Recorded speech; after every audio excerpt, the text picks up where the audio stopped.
Good evening to all the students.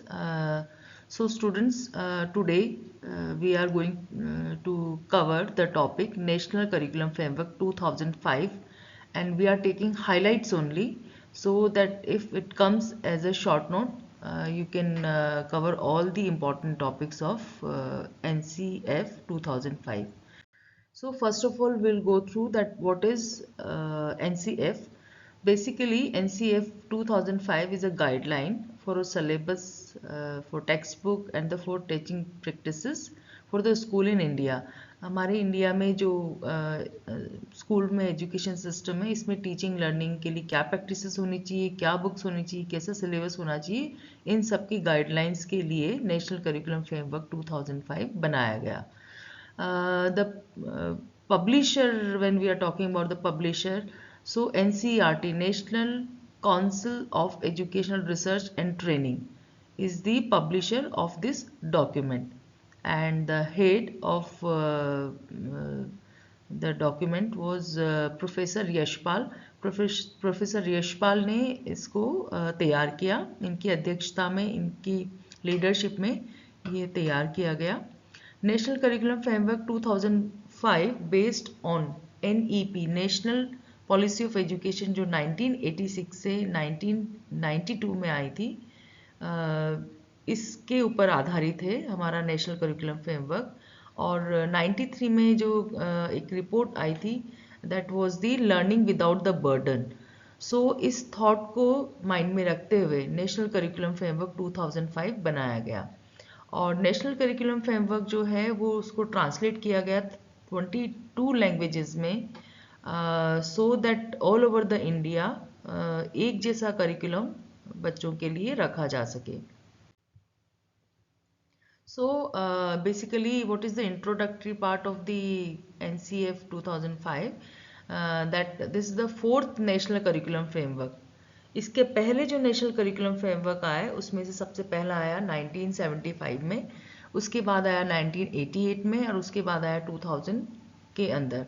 और ये जो आया 2005 वाला, ये है फोर्थ वाला नेशनल करिकुलम फ्रेमवर्क.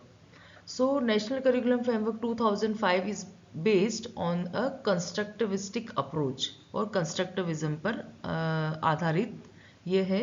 मीन्स कि जो भी बच्चों को सिखाया जाए वो सारा लर्निंग बाय डूइंग और जॉयफुल लर्निंग पर बेस्ड होना चाहिए, और बच्चों को हमें ओन एक्सपीरियंस दे करके बच्चों को जो है कंटेंट को पढ़ाना चाहिए.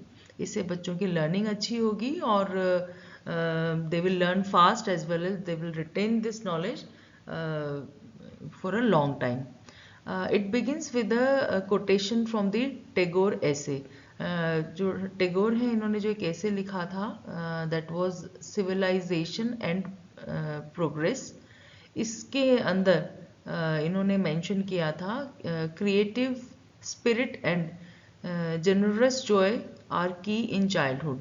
तो इनके अनुसार, टेगोर के अनुसार, जो चाइल्डहुड जो होता है, बचपन जो होता है, उसके अंदर बच्चे के अंदर एक क्रिएटिव स्पिरिट होती है और एक जॉयफुलनेस होती है. तो बच्चों की इस क्वालिटी को बरकरार रखते हुए एजुकेशन देना चाहिए.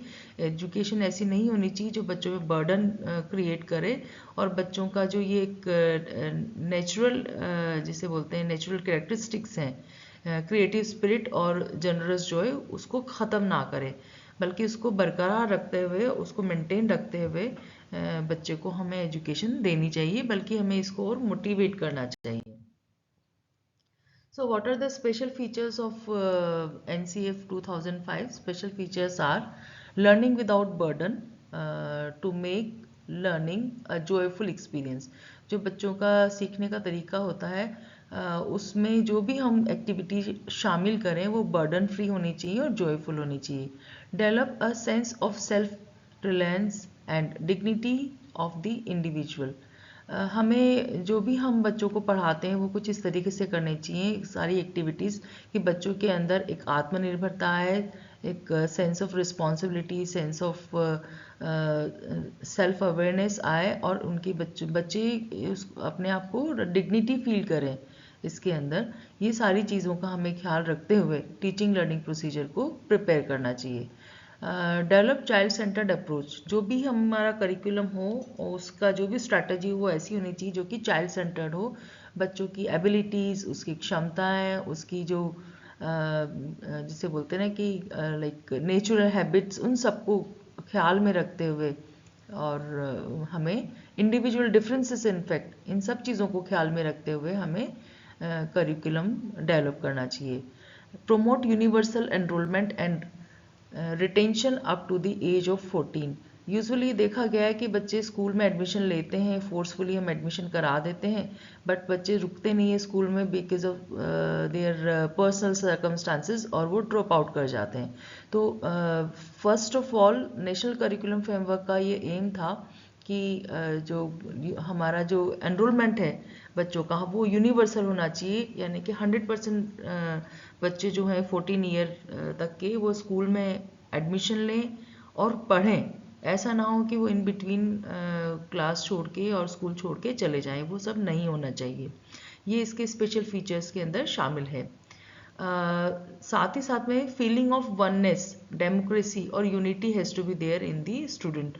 सो जो भी हम शिक्षा का प्रोसीजर बनाते हैं या हम जो भी एक्टिविटीज़ कराते हैं वो सारी ऐसी होनी चाहिए कि बच्चों के अंदर डेमोक्रेसी और यूनिटी की फीलिंग्स डेवलप हो, उनके अंदर आपस में भेदभाव की भावना नहीं होना चाहिए।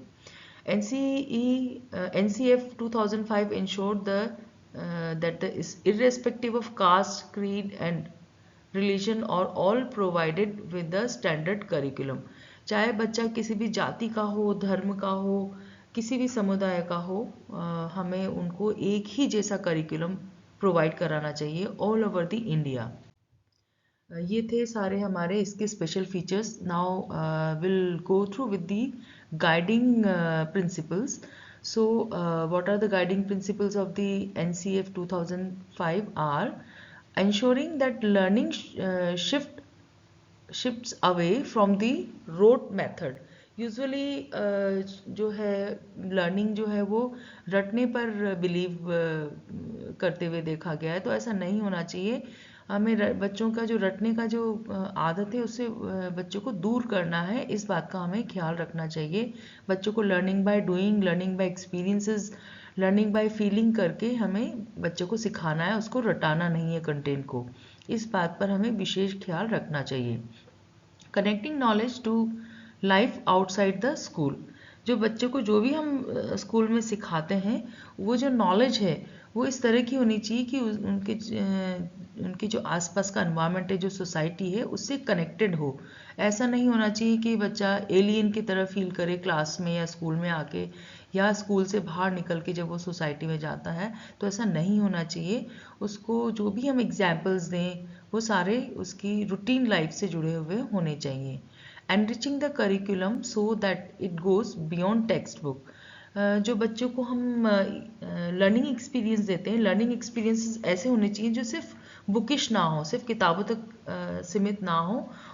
उसे हमें ओरिजिनल जो लाइफ की एक्सपीरियंसेस हैं उनको एड ऑन करते हुए एक्सपीरियंसेस देने चाहिए। Nurturing and overriding identity. बच्चों के अंदर इस तरह से अपनी पहचान की भावना आनी चाहिए, इस बात का भी हमें ख्याल रखना चाहिए कि बच्चा एक अभिभावी पहचान का पोषण कर सके, वो अपने आप के अंदर नर्चर कर सके अपनी आइडेंटिटी को। वो कहीं ऐसा ना हो कि जो स्टडी और जो कोर्स है उसके बर्डन में इतना दब जाए कि वो अपने आप को ही भूल जाए और अपने आप की आइडेंटिटी को जिसे बोलते हैं ना कि वो वैनिश कर दे। ऐसा नहीं होना चाहिए। Making examination more flexible. Examination का बर्डन यूजुअली ऐसा होता है कि बच्चे कई सारे काम ऐसे कर लेते हैं जो कि नहीं करने चाहिए। तो बच्चों के अंदर एग्ज़ाम का फोबिया नहीं होना चाहिए, एग्ज़ाम का डर नहीं होना चाहिए, और वो तभी पॉसिबल है जब हम एग्जामिनेशन के अंदर फ्लेक्सिबिलिटी लाएंगे। सो ये सारे हैं गाइडिंग प्रिंसिपल्स जो कि नेशनल करिकुलम फ्रेमवर्क में दिए गए हैं। So this is all about the highlights of the national curriculum framework 2005। अगले वीडियो में हम देखेंगे इसका डिटेल स्टडी कि अगर ये एग्जाम में लॉन्ग क्वेश्चन के रूप में आता है तो हम किस तरीके से क्या क्या पॉइंट्स हैं जो कि हम कवर कर लें और हमें अच्छे मार्क्स मिल जाएं, will see in the next video. Thank you for watching till the end. Do subscribe to this channel. For more updates, don't forget to share this video with your classmates. Bye bye to all of you.